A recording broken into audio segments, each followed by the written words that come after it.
Bonjour et bienvenue sur DigiSchool. Je suis Farine Charton, votre professeure de sciences économiques et sociales. Aujourd'hui, nous allons étudier l'ordre politique et plus particulièrement l'État unitaire et l'État fédéral.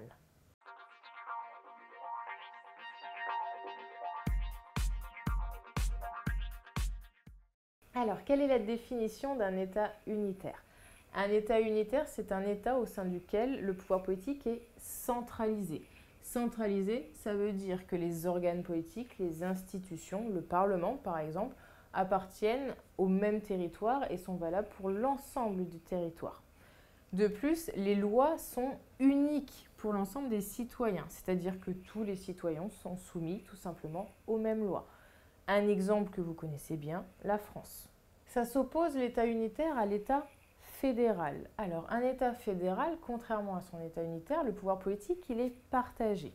Partagé entre l'État fédéral, qui est le territoire entre guillemets suprême, supérieur, et les États fédérés, qui sont des États à l'intérieur de cet État fédéral.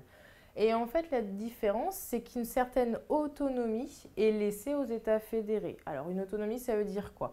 C'est-à-dire que certaines compétences, comme l'éducation, la police, l'environnement par exemple, sont laissées en fait à la liberté des États fédérés. C'est-à-dire que l'État fédéral peut donner des grandes lignes éventuellement, mais les États fédérés peuvent faire le choix soit d'avoir leur propre politique, soit de suivre cette ligne directrice donnée par l'État fédéral. Vous avez deux exemples d'État fédéral que vous connaissez. Vous avez l'Allemagne qui est composée de Länder et vous avez évidemment les États-Unis et tous les États qui composent le territoire des États-Unis où les lois ne sont pas les mêmes.